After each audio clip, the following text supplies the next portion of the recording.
tonight. Thanks, Kevin and Andrew and Leanne and I'm not feeling terrific. I got to be honest with you. I'm not feeling terrific myself. I think it's because I've been taking these vitamins, and just this morning I looked at the side of the jar of vitamins, and I noticed that one of the ingredients is "and so on" in quotation marks. So I don't think that's very good. I think anytime that there's an ingredient that has quotation marks, I think you should be a little suspicious of that. But I think ingredients are important if you're trying to stay healthy and stuff. And I come from a generation where the nutritional information wasn't always on the side of whatever you were eating. Like when I was growing up and you would get a can of Coke, it would literally just be like, you would just say the ingredients. It would just be like carbonated water, sugar, and then all the other crazy bullshit that was in a can of Coke, right? But then at a certain point they said, well, maybe we should tell people what's in this can of Coke, and then it would actually tell you the amount of ingredients in each can of Coke. So, I remember the first time that I had a can of Coke in my hand, I was looking at the ingredients, and I realized there's 38 grams of sugar in one can of Coke. 38 grams of sugar! That blew my mind. And I'll be honest with you, I do not know exactly what a gram of sugar looks like, but I do know what a gram of cocaine looks like. So you're telling me that there's 38 little baggies in that one can? That seems like a lot. You should probably cut that down a little bit. Good thing I don't drink Coke anymore. I have just... it's that time of year where my parents go off to Mexico for about 6 weeks. They've been doing it for about, I'd say, close to about 17, 18 years or so. They always go off to Mexico, and for a while, a couple years ago, there was a big issue with a lot of Canadians getting murdered down in Mexico. Or just, getting attacked. Unfortunate incidents is happening down to Canadians in Mexico. And I remember at the time, before my parents were going, I remember saying to my mom, she was like, oh, aren't you worried about getting murdered in Mexico? Right? And this is exactly where I realized where I get my optimistic, twisted sense of humor from. I asked my mom, is she worried about getting murdered? And her response was, oh my God, if that happens, well, at least I'm going to die on vacation. Which I think that is a pretty cool, optimistic way of looking at things. Like, seriously, how do you want to die? Like, slipping on the floor on a Whopper Wednesday at Burger King right after you picked up your dry cleaning? Or do you want to die sitting poolside having a margarita and a barbecue explodes? I think I want to die on vacation. Right? Then you can have a destination funeral. Fuck that destination wedding bullshit. Destination funeral, that's where it's at, man. That's what I want. And I think that's stupid. I think that's stupid when anytime that someone wants to write off an entire country because a couple of Canadians die somewhere, in Mexico or wherever, to write off an entire country, that's ridiculous. Don't do that. Because I don't know if you realize this, but more Canadians die every year in Canada than any other country in the entire world. Just think about that, okay? How safe do you feel? A very strange thing to applaud, but thank you. Man, is everybody on the show talking about how old they are and how their bodies are falling apart? Holy shit, what a sad event this has turned into. But I am 46 myself, and I do not have kids. And I don't think I'm ready for kids. I don't think anybody is actually ready for kids. I don't think anybody is like, all right, well, I got my shit together, let's have some kids. I think just someone gets pregnant and you stick around and then you just deal with it, right? I don't think when they were like founding this country and they were going west and they were thinking about families, I don't think there was ever a point where someone was like, hey, listen, you want to raise a family? Seriously, honey, we're in a wagon, okay? Maybe this isn't the best time to start a family here, right? But one reason why I know that I'm not ready for kids is because I still have a chain wallet, okay? I think if you haven't figured out how to hold on to a wallet without it being attached to you, I don't think you're ready to raise another life. I don't think that is a thing. I still have a chain wallet. I think that's like, do you still have mittens attached to your sleeves on your jacket? I think if you still have mittens, you're probably not ready to raise a family. just saying. Be a man, get a pair of gloves. But I'm 46 and I do not have kids. And I don't know if every parent wants their kid to have kids.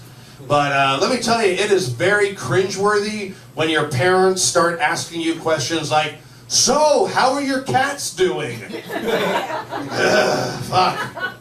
They're cats. They're fine. They'll always be fine. Very little responsibility for a cat walking around your apartment going, I feel like I should be making more with my life. I don't know what's going on.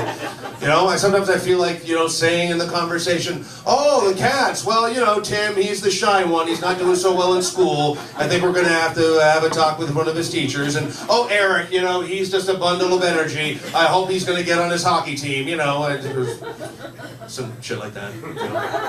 Shows you how much I know about kids and schooling. Hockey team? Do the kids do that? Yeah.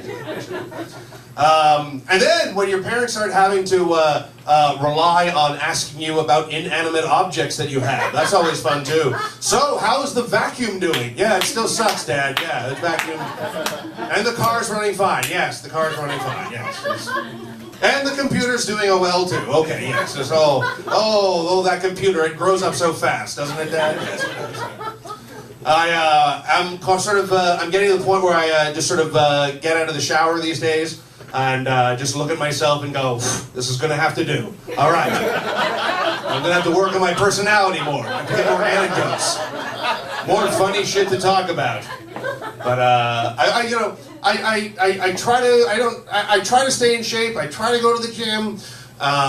Someone asked me the other day, if you had to describe your body in 2 words, what would it be? And I would say, unemployed pro wrestler. That's what I would say. Like, there was a window when I actually gave a shit, and now I'm clearly like, I'm just going to get in the ring and put a t-shirt on. That's what I'm doing. But I can already hear the announcer introducing me to the ring of, here he comes, weighing in at none of your business, all the way from an all-you-can-eat Chinese buffet. He's already sweating, and he's exhausted, and he knows he's going to lose. Here he comes. And my hearing is going too. My hearing is going as well. Like if Kevin and I are in a conversation and we're just in a room and it's dead silence, I can hear Kevin perfectly well. But if Kevin and I are in like a bar environment and there's like a tornado of other noise going on, I am not going to hear a single word Kevin is saying, right? It's tough. It's shitty. But also, the older I'm getting, the more I realize how much I don't give a shit about what people are telling me either. Right? And also, I've gotten very good at nodding in agreement and saying things like, man, yeah, that's crazy. Here's another indication. Here's another one. Is man, that is the world that we live in. And what's another one? It's this is another one. Hey, yeah, man, tell me about it, right? Please tell me about it. I haven't heard a word that, if I have ever said, oh man, I hear what you're saying, I have not heard a word that you're saying. Please start yelling. But one thing I realized too is that the older that you get, sometimes people are so cautious about what they want to talk about. They're sort of like, oh, there's touchy subjects these days, like, oh, don't talk about politics, don't talk about religion or social issues. So now, what I realize that we can basically all talk about is we can all talk about our injuries. Oh, isn't that fun? How are you injured? Oh, we're all injured in our own weird way.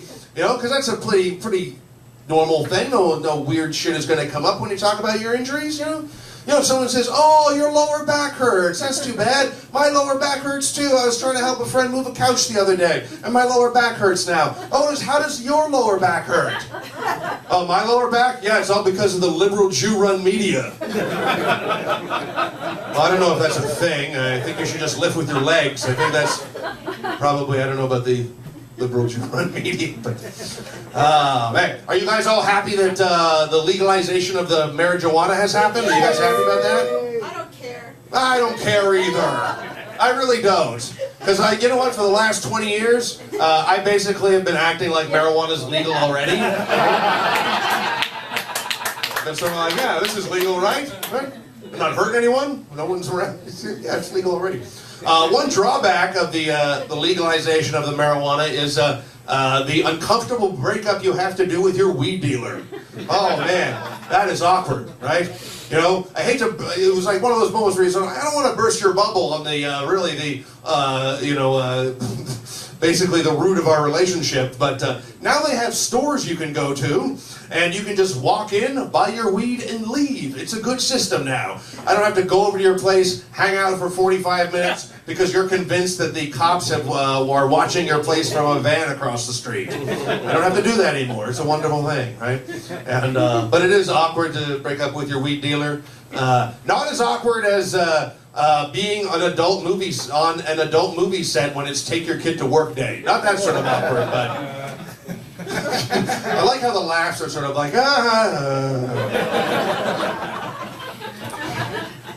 It's like at the end of every joke, it's a little bit of ha-ha and a little bit like, that's over with. Okay.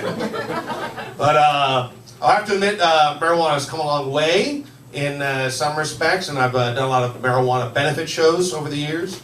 And I have to admit that marijuana audiences are not the greatest audiences in the world. Not a lot of big laughs, but a lot of smiles and nodding heads.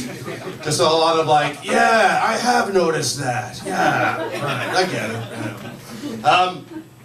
But one marijuana benefit show I did in particular was many, many years ago, maybe like 12, 15 years ago. But it's always the highlight of every marijuana show I've ever done. Now, before the comedy portion of the evening started, there were two guys up on stage, and they were playing that long Australian wind instrument, the didgeridoo. Right? And I don't know if you're familiar with this instrument, but it's terrible. Right? It's not great. It's not the greatest. First of all, you got to know your audience, right? Like everyone here has been smoking pot, and the didgeridoo is not a great instrument to go with that, right? Because there was no other accompaniment for the didgeridoo. Just two didgeridoos up on stage playing back and forth. That's it. Right? And the only good thing about the didgeridoo is, well, first of all, every song sounds the same. And the only good thing is that you get to avoid that pretentious intro that a lot of musicians do whenever they're talking about their songs, like how they were inspired to write it and things like that. You're never going to get that. You're never going to get a didgeridoo player up on stage going, you know, this next song's about a girl that once really broke my heart. We were very, very much in love, and that song goes a little something like this. What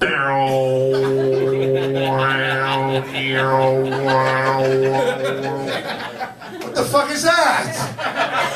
That's not a song. There's no lyrics. There's no girl. There's no breaking of hearts. Just can't do that. It's bullshit. Yeah, but you're never going to hear, well, you know what, this next song's a little bit more of an up-tempo number. I don't want you guys to be shy out there. Come on, guys and girls, get up on that dance floor and you shake your booty to this next song that goes a little something like this. What